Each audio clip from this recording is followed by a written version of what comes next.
Well, good afternoon, everyone, and welcome to our third webinar series on affordable market housing.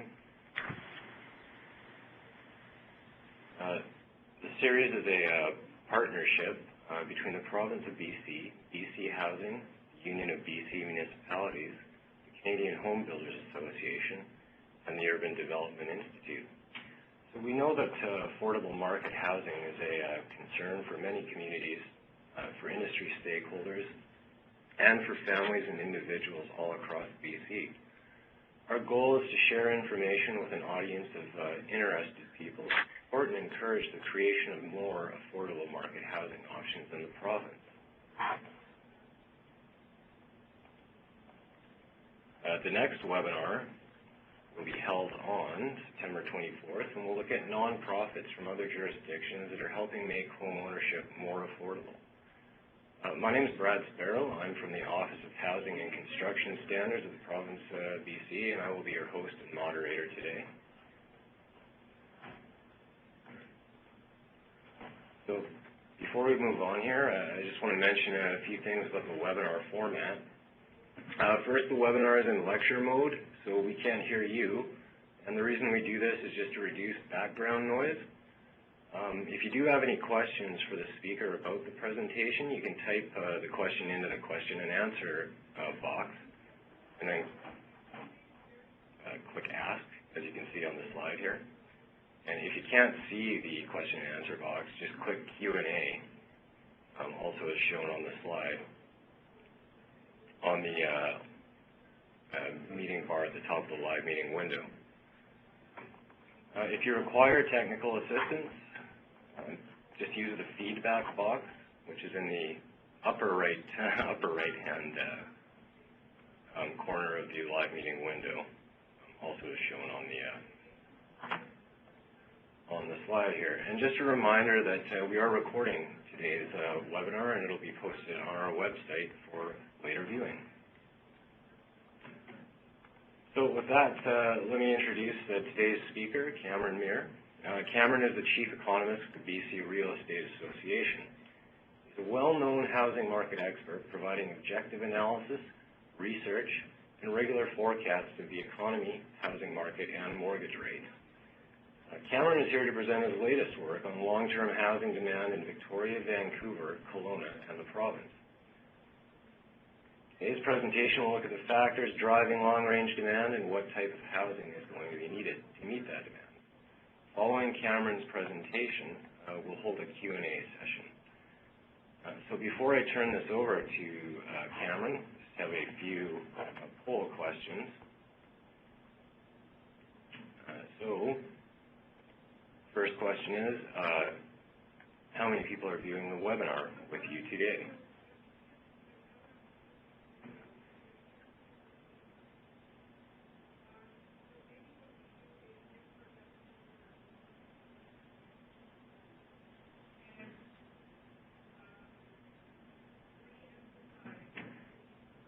Okay, great, thank you.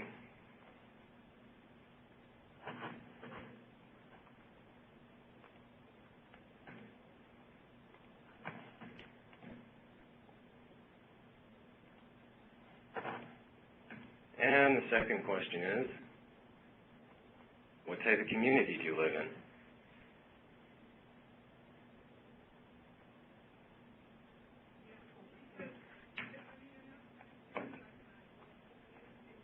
Sorry about that.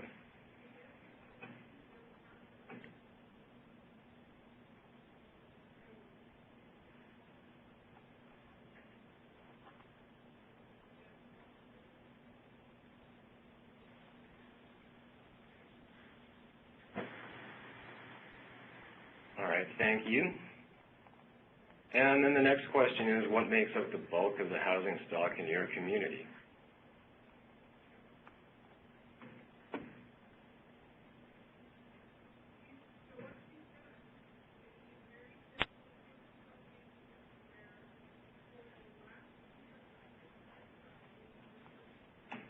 All right, thank you very much. And with that, I'll turn it over to Cameron Muir. And there are your slides, and thank you very much for doing this today. Excellent. Thanks very much, Brad. I really appreciate the introduction. My little presentation here today is going to look at housing demand to 2041 in BC, Kelowna, Vancouver, and Victoria. I do have quite a few little charts to throw at you here, so please bear with me as the time goes by. So overall, when we're looking at this presentation today, I've got three parts. So the first part is based on demographic projections, based on components of population growth, age, characteristics, and household size.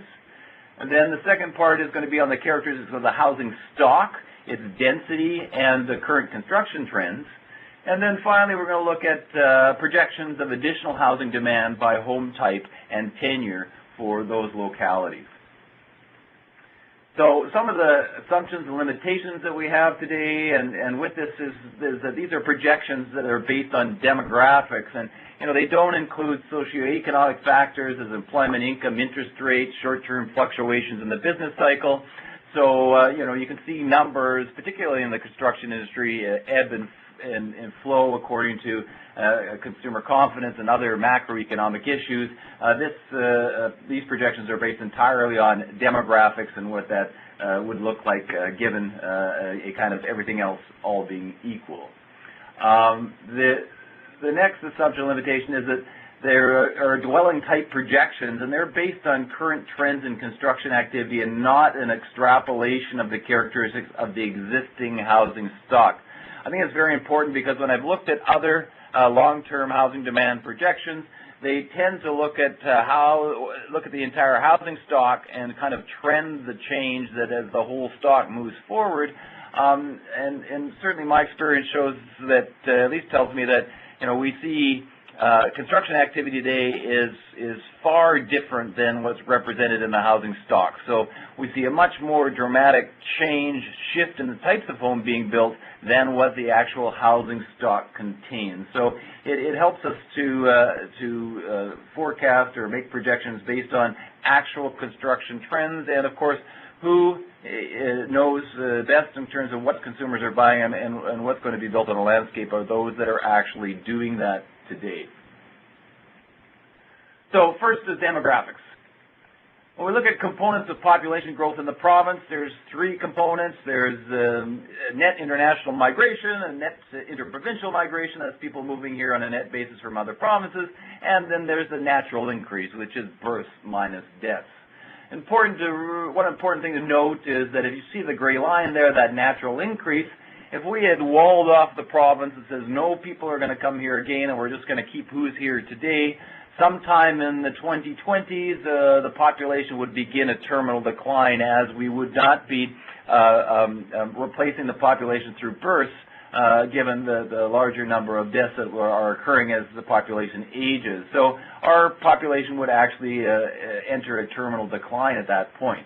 So what adds to the population is migration, and the big chunk of that in the province of British Columbia is international migration, and that comprises typically about 70 to 75% of our population growth, and is particularly important for the housing market because babies born today, of course, are not going to be buying a home for a number of decades yet to come.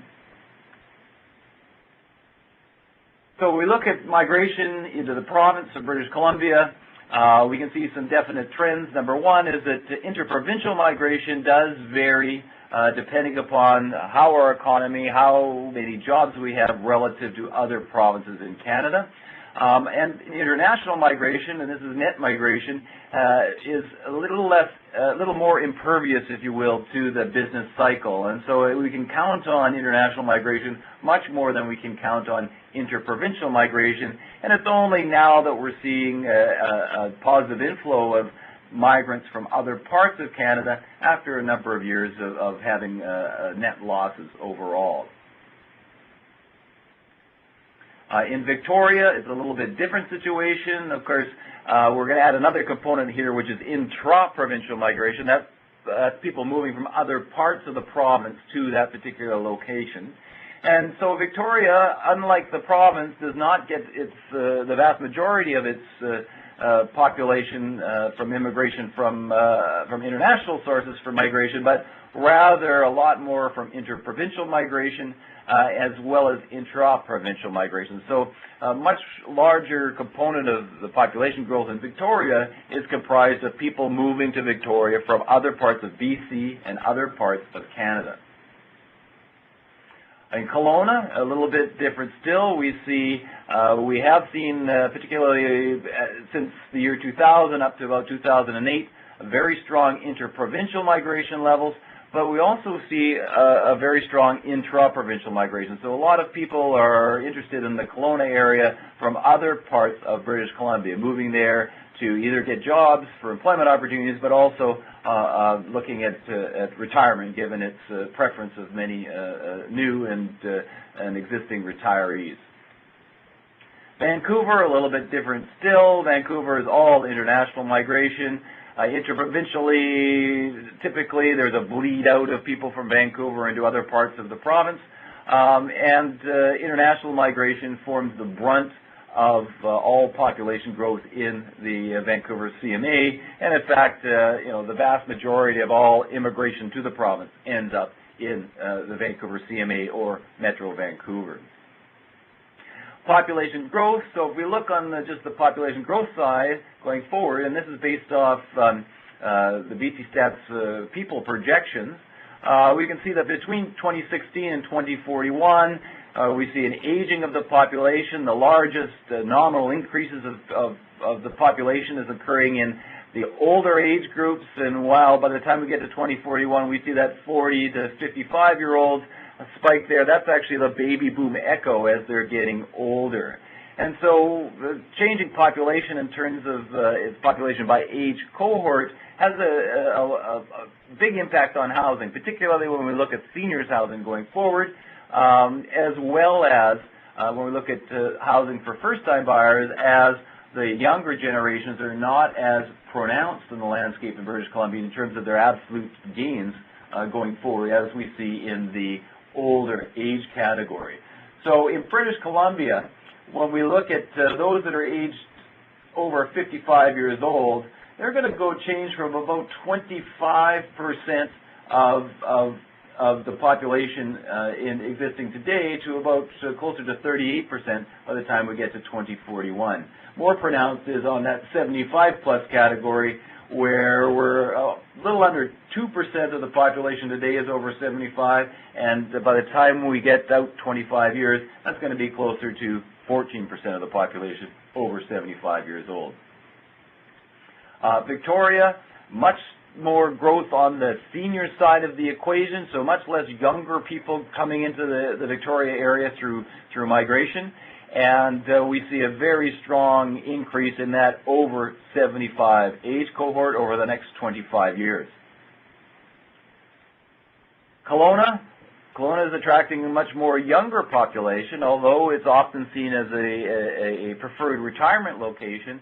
It also is attracting a lot of younger people looking at jobs, given that the greater Kelowna area today is increasingly a diversified economy, is attracting younger people, either moving out of the urban core in Vancouver here, but also Albertans who are looking to British Columbia for employment opportunities as well.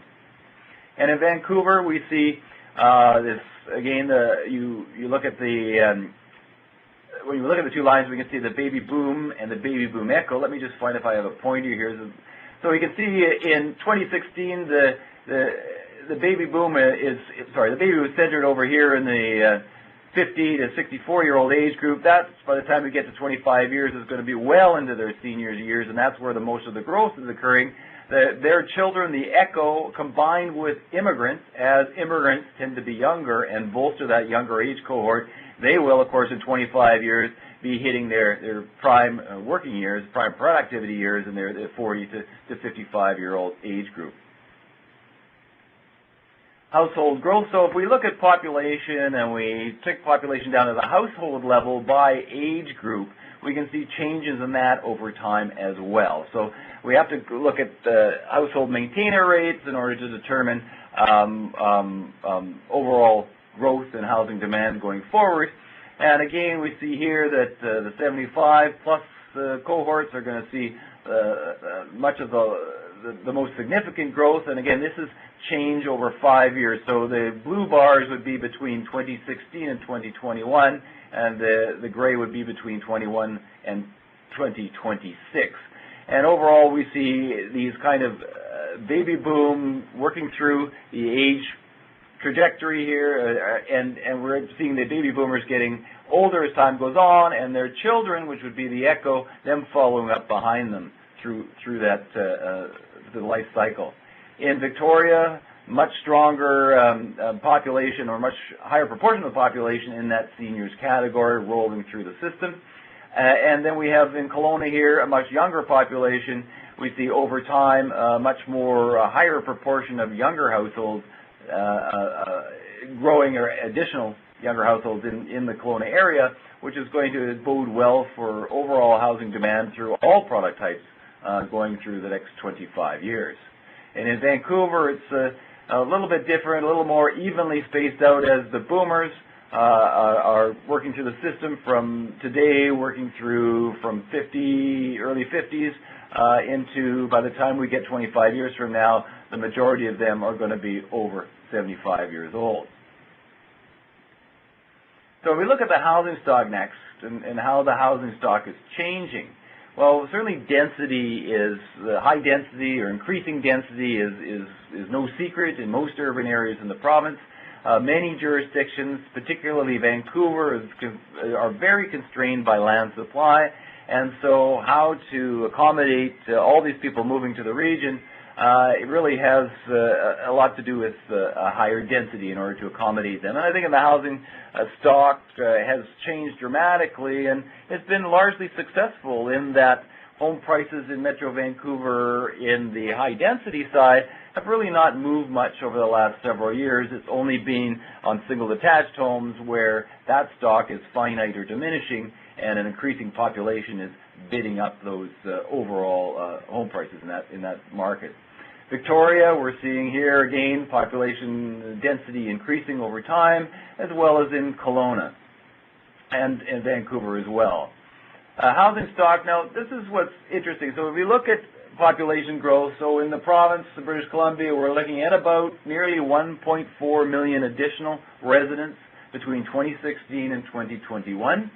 And that's really changing, going to have a dramatic change on the housing stock itself, and is largely the result of density. We've gone through now a number of decades of sprawl is bad, density is good kind of ethos, and it does make a tremendous amount of sense in order to keep housing relatively affordable. It also supports things such as transit, more comprehensive development sites, walkable communities, lower carbon footprints, all those good things. And what we've seen in BC is that between 1991 and 2011, that the detached homes have declined from nearly 60% of the housing stock to 48% of the housing stock only a few years ago.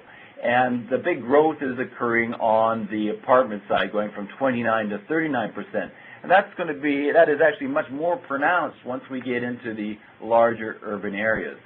So housing starts in BC, we see the trajectory over time that single detached starts are a smaller and smaller proportion of overall new additions to the housing stock.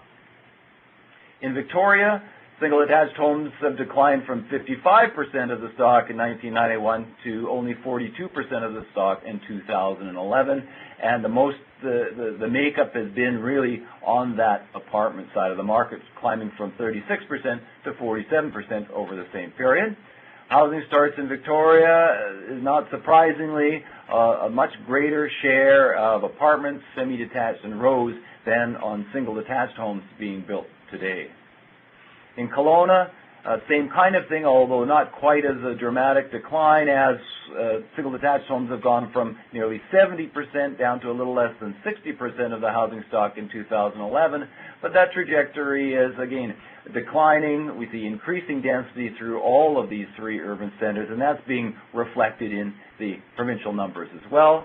Kelowna housing starts certainly have bumped around a lot, as we saw a little bit of overbuilding going on prior to the financial crisis and recession, and we're only now seeing those inventories be drawn down sufficient enough in order to see an increase in overall construction activity on that multi-side. But nevertheless, over the long term, increasing density in Kelowna, I believe, is a given. And in Vancouver, switching now to the largest urban center in Vancouver here, we've really declined from 50% of the stock being detached homes to about a third of the stock being detached homes in 2011, and the big makeup there is on that multi-side overall. But that change in the housing stock itself really doesn't tell us what's going to be built in the future as much as current construction trends do. Here in Vancouver, again, this is housing starts over the past 25 years, and we can see that multifamily housing starts are the vast majority of starts, and in fact today they are about nearly 80% of all starts in the Metro Vancouver region are multifamily units. So if we look over time in terms of province, so if we put these together, the kind of demographics and the construction, the additions to the housing stock, we can kind of chart household growth versus the number of new home completions in the province. And they really have matched fairly well over time. You have periods in which there's some undersupply, in which consumers are not are a little less confident in the market, and that's typically about the ebbs of the business cycle. And then there's periods in which we see a substantial run-up in overall new construction activity to satiate demand, particularly we saw in the 2002 to 2008 period. Overall in BC, we look at overall completions are about at least 1.07 times the household growth. So there are more overall completions in the province that occur, more homes being built than households are growing, and that's primarily due to, well, there's some matching issues, I guess, when we look at we're just matching a couple of discrete years, but also a result of recreation properties that are owned by people that don't live there full time, so it wouldn't be counted as household growth. Any big city has a certain component of the market would be deemed recreation property, in which an example would be Vancouver, where a Hollywood mogul or film producer would have a temporary residence here for himself, herself, and or their staff on a periodic basis. Victoria, same kind of matching has been in quite well over time, and overall in Victoria's household growth and completions have been probably as most correlated over time, so a perfect match of 1-for-1 over the past 25 years. In Kelowna, again, we see on the completion side a bit of a run-up prior to the recession, which led to some oversupply, and today we're finally beginning to see an increased level of new construction activity in response to winding down of inventories, as well as some accelerated demand. Vancouver, same kind of look. We see new home completions matching household growth fairly well, albeit in Vancouver it's about, they're building over the 25-year period, about 8% more homes are being built than households are being formed. And again, that's because if you have a large city, you do have a certain component of that housing stock is for temporary residents. So let's turn to the housing projections now. So we look at housing demand projected. So if we look at population growth, household growth by age cohort, and then we look at trends in construction activity, we can kind of put them both together, and we know that there will be a certain amount of homes that are going to be demanded, and how we look at the product type is we look at current trends over time. And what that tells us is that we're seeing an increasing density is going to increase across these jurisdictions. So in British Columbia, total housing starts, or sorry, I should not confuse. This is demand rather than starts. This would be household growth. So it's a good proxy for overall demand levels for new home construction.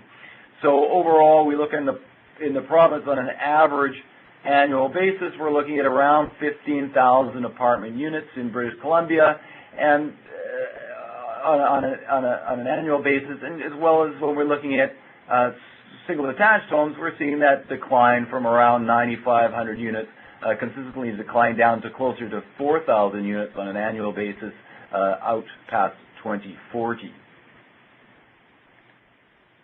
The housing stock is changing as well in terms of the additional units. So the earlier pie charts were looking at the whole stock and how that's changed between 1991 and 2011. This chart looks at new housing units and how the proportion of those are going to change between 2016, which is next year, and 2041. So my estimation, our projection is that overall detached homes in terms of housing starts are going to fall from about a third of starts in the province next year down to only 18% by the time we get to 2041, and the vast majority of that is going to be made up by an increase of overall apartment starts from 50% of the total units to about 62% in 2041. That's going to get more dramatic when we get to different, more land-constrained urban areas.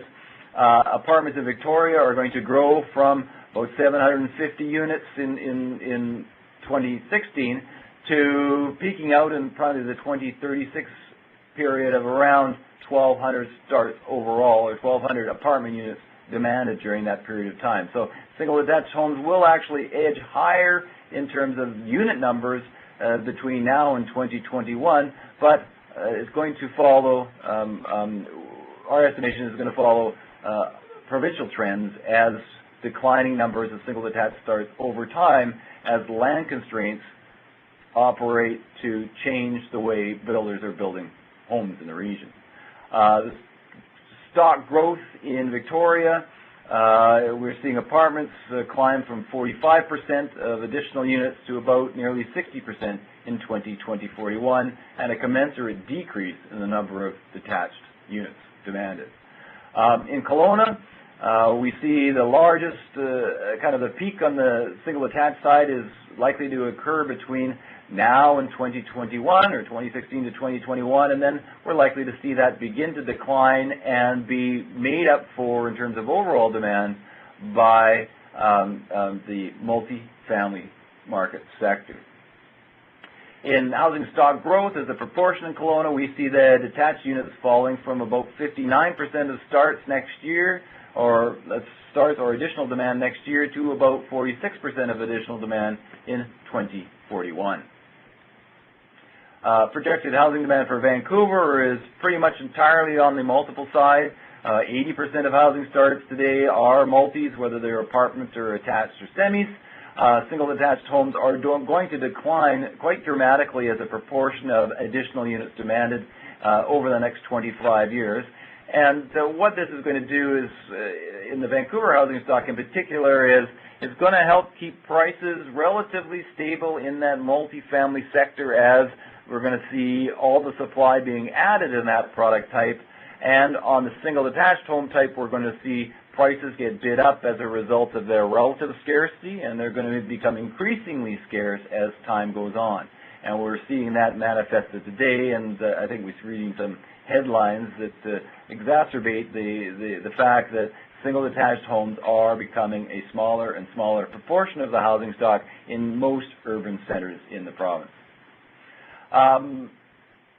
When we look at the proportion of new housing units in Vancouver in 2016, we're going to see detached fall from 22% to nearly 10% of housing start activity in Metro Vancouver by the time we get to 2041. And by that time, 90% of all housing starts are not going to be, or unlikely going to be, single-attached homes. So in terms of ownership rates, so if we want to break this up between the ownership and rental housing, we've seen ownership rates in British Columbia climb quite significantly over the past 25 years.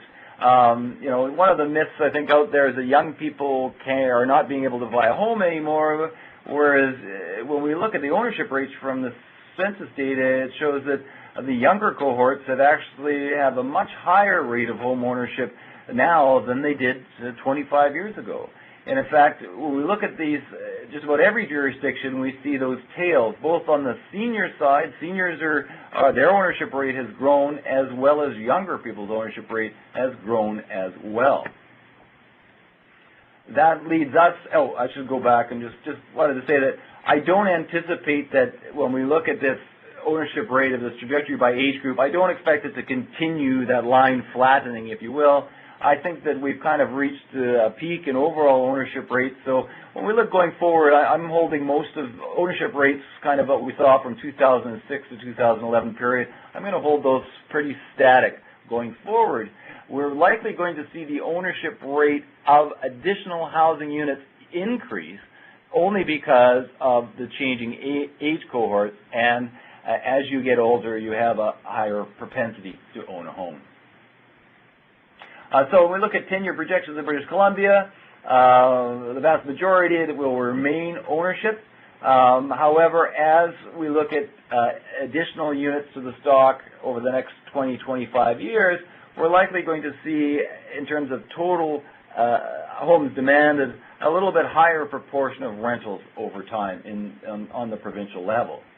In Victoria, same kind of picture in which we see the tails increase. Interestingly, in Victoria, we were seeing that kind of mid-group, that 45 to 54-year-olds, having a ownership rate declining over that period of time. And that was quite interesting, and it would be something that we would be interested in following up with later. Housing tenure projections for Victoria. Again, ownership is going to be the majority of additional demand in terms of additional housing by tenure, but its proportion is going to decline as time goes on. And so rentals are going to be an increasing importance of additional homes to the overall housing stock. Kelowna, same kind of picture in which we see young people and older people over time having higher ownership rates.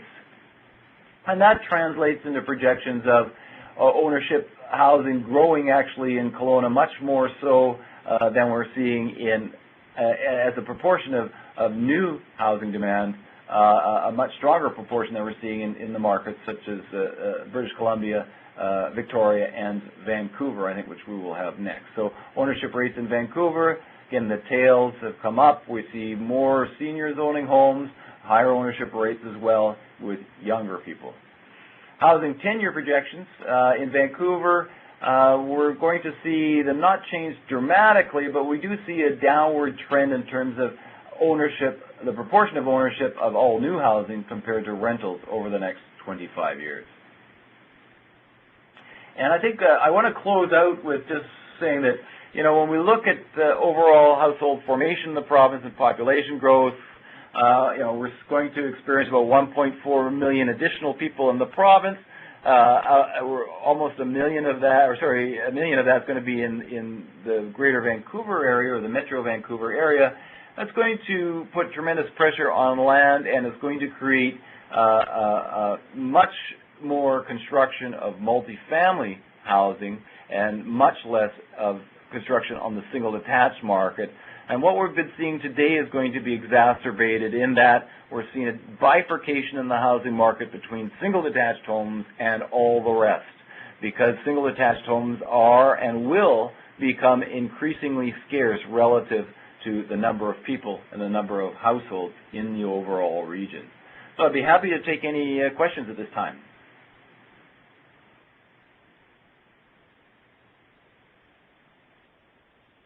Well, thank you very much for that, Cameron. Why don't we take 5 minutes here and get ready for the question and answer session, and that'll give you guys some time to think about what you heard here. And if you do have a question, as I said, just enter it into the Q&A box here and press ask, and we'll try and get to as many as we can.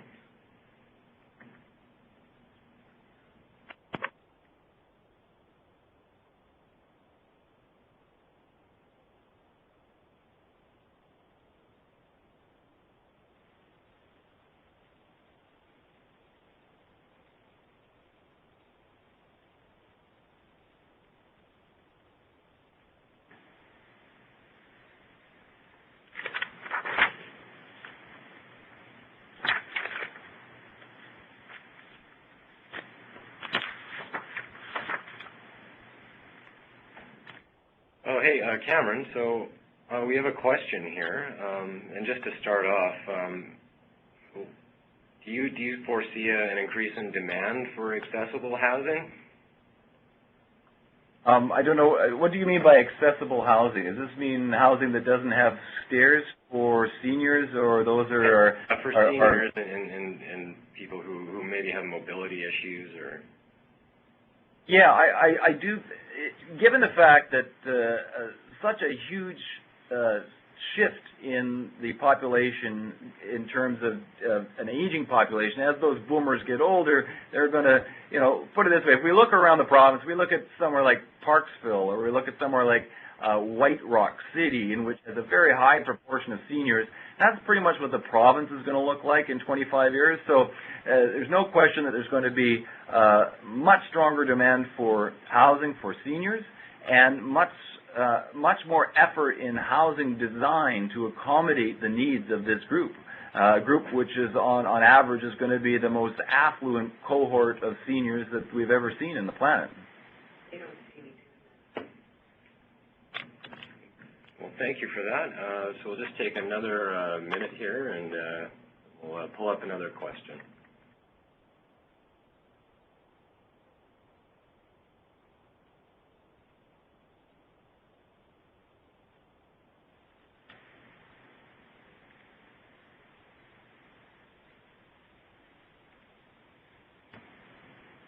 Okay, so for our next question here, did you do this level of analysis for any northern BC communities? At this point, we haven't. We're planning to release this in the coming months in the form of a report. So we basically just finished crunching all the numbers for kind of the large urban areas and then the province as a whole. It certainly can be possible to do these for smaller communities, but it does take time. And I think that another issue is when we get to when populations get at a much smaller level, the data gets much more choppy, so much less, let's say, reliance on trend analysis going forward. And that's one of the reasons why, if you look at larger urban areas, it's much easier to create models and to trend out data going forward because of the sheer size and availability. And although, I mean, it certainly is possible to take maybe a larger snapshot of more rural areas and look at housing demand for those areas going forward. Okay, thank you for that. So next question. When you made reference to the Vancouver CMA, does that include Abbotsford as well? Yeah, no, it doesn't. So Vancouver CMA is roughly equivalent to Metro Vancouver, same as Victoria CMA as well as Kelowna CMA. The CMA is a census definition, so that the census data comes in that form. But for all intents and purposes, the CMA and kind of the Metro region or the Greater Victoria region are synonymous.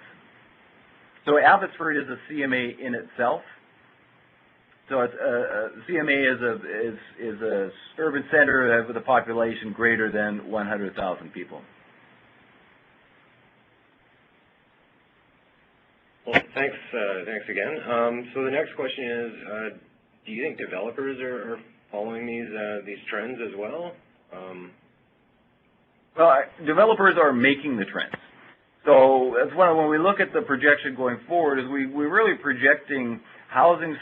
The type of homes being built based on the type of homes that are being built over the last several years, essentially. As we see, well, the last 25 years, it's been an increasing trend towards densification. So, like I say, in Vancouver, 80% of the housing starts in Metro Vancouver are multis today. That number is rising, and we expect that to be 90% by the time we get to 25 years out. And that's largely the result of land supply constraints and certainly a paradigmatic shift away from urban sprawl and towards higher density community living. So developers they did make these trends already, and we're just following them, extrapolating them out, given known projections on population growth, household growth by age cohort. Well, great, thank you. So next question, and this one I think is just seeking clarification here. So home ownership declines by 2041, but rental volume did not increase significantly. Significantly. So how do you explain that discrepancy there? Well, what we're looking at is that, so those charts are looking at, they're all additional demand. So it isn't everything that's in the market today, it's everything that's going to be added between now and then. And so those bars are all 5-year intervals.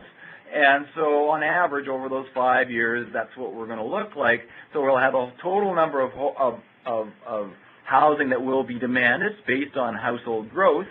And then of that total number that's going to be demanded, we're going to see in many markets, such as Kelowna and Victoria, we're going to see rental tenure, demand for the rental tenure as relative to demand for ownership tenure grow. So a higher percentage of units will be, or housing demanded will be rental units than there are as a percentage of additional units today. And that's strictly based on what we know about tenure by age cohorts, and it's really reflective of an aging population and their propensities to own a home versus rent that we see in the existing data today.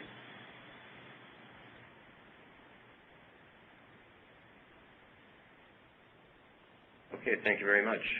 So next question. Are the projections for Kelowna reflected throughout the Okanagan Valley? So I think the question is, does the Kelowna CMA include the Okanagan Valley as well? Yeah, well, the Kelowna CMA is kind of essentially the greater area in Kelowna, so it's not going to include Penticton, and it's not going to include Vernon. So actually, let me. While we chat here, I'll just pull up a map and take a look here. But the overall, the trends. So if we look at Kelowna, those trends will likely be mirrored to some degree in neighboring communities. So Vernon, as well as Penticton, will likely see a commensurate lift in demand in those by the same proportions in those product types. Again, this is a long-term demographic demand. We can't put too fine a point on anything as over time a lot of things can change around housing supply, around consumer preferences and things like that. Thank you. The next question here is about affordability in the detached market. And the Can't Afford 1 Million campaign is, it's really focused on the single-family dwelling market in Vancouver. So is there any possibility of changing that? That's just the way it is from now, or single-family dwelling is essentially a luxury item then going forward? Yes, we have to look at. I would quip that. It's more like don't need to have $1 million, because when we look if we look in the housing region, you have to look at the metro region. You can't carve off different enclaves and have that as a claim of affordability. Last year in Metro Vancouver, 70% of home sales were below $1 million, 32% were below $400,000. That's primarily because of increases of the stock from multifamily products. So the single attached stock is actually, there's about 1,000 units less today than there was in 1991, and all of the growth that's occurred in housing has been on the high density side, and so prices on multifamily housing have only nudged ahead over the last 5 years, where we've seen big growth in prices on single detached homes. And so we really have to change our expectations, living in a constrained geography, expecting to welcome, nearly 1 million people over the next 25 years to the Metro Vancouver region. That's only going to be exacerbated. And, a single attached home on a large lot close in to the urban core of Vancouver is not going to be a first-time buyer product, if it ever has been. And it's the differential between a multifamily unit and a single attached home is going to grow in terms of pricing over the next 25 years, much more pronounced, I think, than we can imagine it today.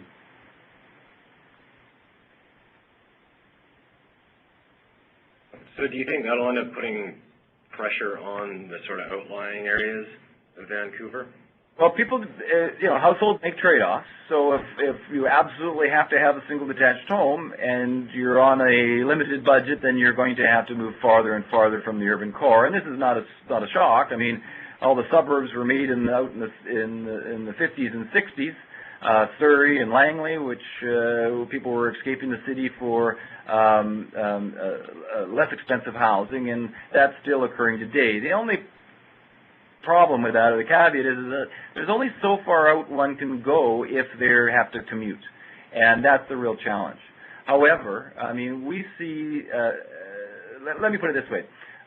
Vancouver is often mischaracterized, I believe, by concentrating on the city of Vancouver, which neglects 75% of the population of Metro Vancouver. So there's Surrey and Langley contain just as many people as there are in the city of Vancouver, but rarely ever talked about. So we've got the bookends. We've got 25% of the populations in the city of Vancouver, 25% of the populations in Surrey and Langley, and the 50% is in the middle line between them. And we're concentrating on the most valuable real estate, in which a truly single-family house in the city of Vancouver is now only 18% of the city's housing stock and only 5% of the stock in the Metro Vancouver region. So we're talking about the top 5% of real estate in terms of value and desirability.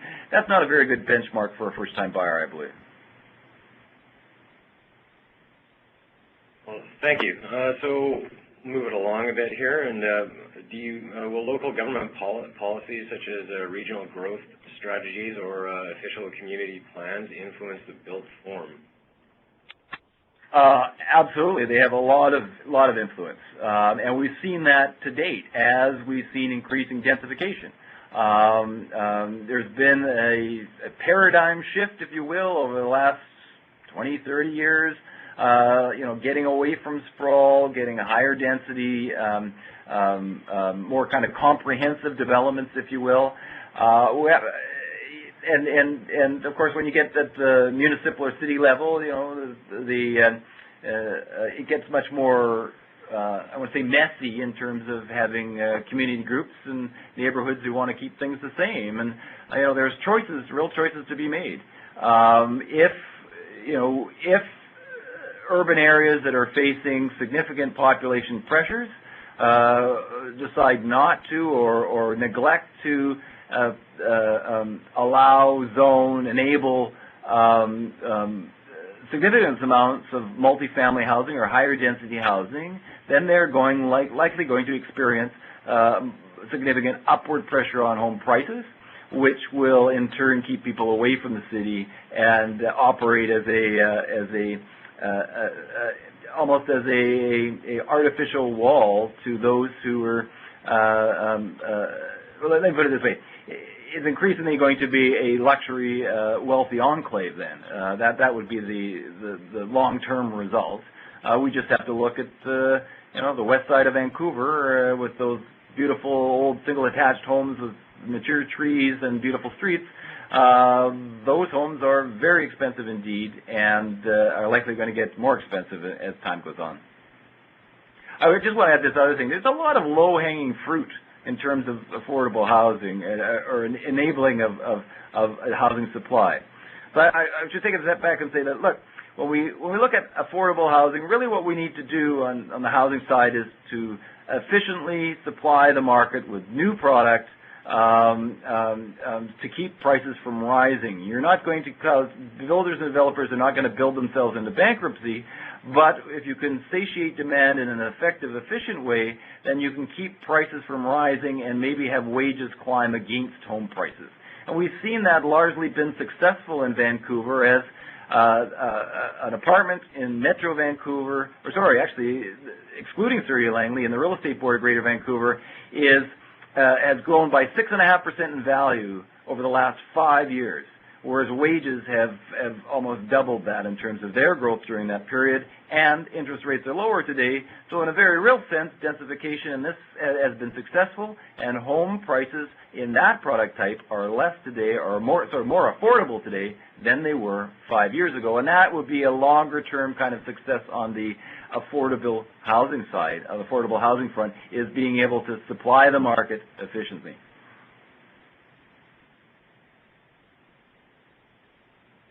Well, thanks very much. And I think for our final question here, the BC Nonprofit Housing Association's Rental Housing Index, which was released last year, seems to show a need for more rental units. Do you have any comment on that, or? Sure. Well, what we've seen in major urban centers is a kind of pretty dramatic pullback, more than a decade, probably 15 years ago or more, in terms of providing purpose-built rentals. Now, there are new buildings go up, but the stock has remained pretty much the same. I think in Metro Vancouver, it's like 103, 106,000 units, and it's been that way since I worked at CMHC more than 10 years ago. That hasn't changed at all, and what's happened is the additions to the rental stock have been primarily from people buying condominiums as investments and renting them out into the marketplace. That has been added a valuable addition. I think there's now at least 50,000 units in that category in Metro Vancouver. There's also the basement suites, if you will, the accessory suite has also added affordable housing to the region. I think all local governments are very sensitive and do acknowledge that this is an affordable type of housing. So really, from a supply side, how do we get more rental housing built? One real simple way to do that is to provide some tax incentive. And what's happened with the purpose-built rental stock in Vancouver is getting very aged. Because of capital gains tax and because of capital cost allowance recaptures, many of these buildings are owned by families or small to medium-sized businesses, and the tax consequences means that they're not going to sell them at all because it just is not worth it for them. So what they do is they end up refinancing them, pulling money out through getting bigger mortgages on them rather than pulling money out by selling it and building additional units. One of the things the Canadian Real Estate Association has been lobbying the federal government for quite some time is to allow a rollover of that capital gain so that if you own a rental building and you want to sell it and build another new building right away, then you can roll that capital gain into the new building and not to have to pay that huge financial penalty. That would institute additional supply, construction activity into the purpose-built rental market, adding prices. And so when we have supply now satiating demand, or in this case you might see some supply growth a little bit more than demand, then you can see rental prices, rental rates remain flat or even have a potential of edging lower.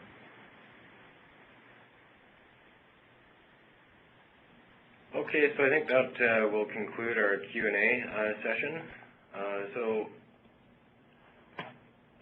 Thank you very much, everyone, for joining us today. And a special thanks to you, Cameron, for, sorry, got the wrong slide up here. But anyway, thanks to all of you for joining us today, and especially to Cameron and Muir for taking the time to present. I hope you all enjoyed it. I'll be sending out a survey following today's presentation, so if you have time, just please complete it. It helps us plan future webinars, so we appreciate any feedback we can get. And finally, just a reminder that the webinar and materials will be posted on our website. So I'll send an email out to you when that happens, and you can share it with your colleagues or anyone else. So thank you, everyone, and have a great summer. Thank you. Bye-bye. Thanks, Cameron.